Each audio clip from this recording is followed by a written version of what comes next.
Shalom, Assalamualaikum warahmatullahi wabarakatuh. Om Swastiastu, Namo Buddhaya, Salam Kebajikan. Perkenalkan, nama saya Afrain Boba. Saya mahasiswa dari Universitas Pembangunan Indonesia Manado, Fakultas Keperawatan, kelas A3, semester 1, dengan NIM 23 14 20 10 73. Pada saat ini, saya akan membahas materi tentang penyakit jantung koroner dengan mata kuliah Bahasa Indonesia, dosen pengampu Enci Jumlianti Lambayang, SPD, MPD. Penyakit jantung koroner adalah kondisi ketika pembuluh darah atau jantung, arteri koroner tersumbat oleh timbunan lemak. Pada awalnya, kondisi ini mungkin tidak menyebabkan gejala. Namun, sumbatan total pada arteri koroner dapat menyebabkan serangan jantung.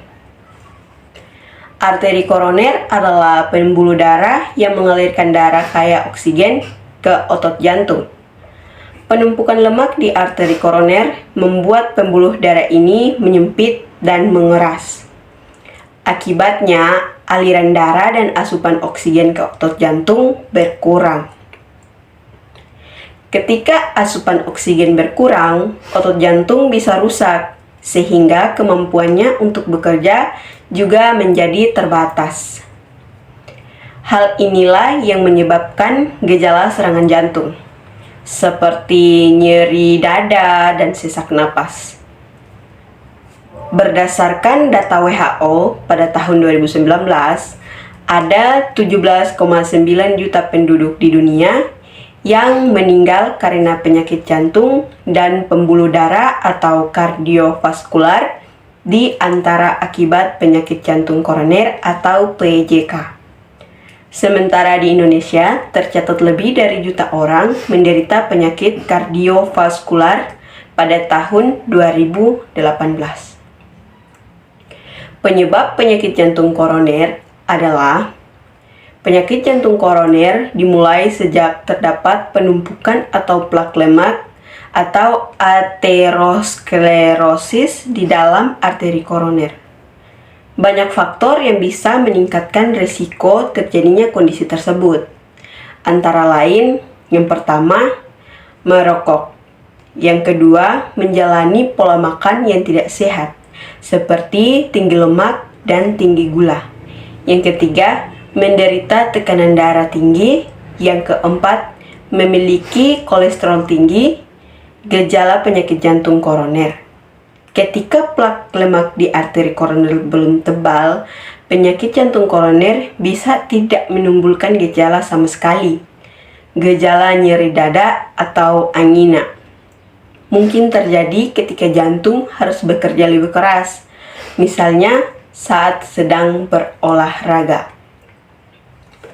Jika arteri koroner sudah tersumbat sepenuhnya, penyakit jantung koroner dapat menyebabkan gejala serangan jantung, seperti nyeri dada yang menjalar ke lengan, dagu, atau punggung, keringat dingin, lemas, sesak napas, mual, dan lain-lain. Pengobatan penyakit jantung koroner. Pengobatan penyakit jantung koroner umumnya melibatkan perbaikan pola hidup yang akan dikombinasikan dengan obat-obatan atau prosedur medis. Dokter akan menyarankan pasien untuk menjalani pola hidup sehat, seperti mengkonsumsi makanan bergizi, lengkap, dan seimbang, mengurangi atau berhenti mengkonsumsi minuman beralkohol, berhenti merokok, pertahankan berat badan ideal, berolahraga secara teratur, dan lain sebagainya. Komplikasi penyakit jantung koroner. Penyakit jantung koroner, jika tidak segera ditangani, penyakit jantung koroner dapat menyebabkan komplikasi sebagai berikut. Serangan jantung karena arteri yang tersumbat total oleh tumpukan lemak atau gumpalan darah. Gangguan irama jantung akibat suplai darah ke jantung berkurang atau kerusakan pada jaringan yang bertugas menghantarkan aliran listrik ke jantung. Gagal jantung karena kondisi otot jantung yang tidak kuat untuk memompa darah.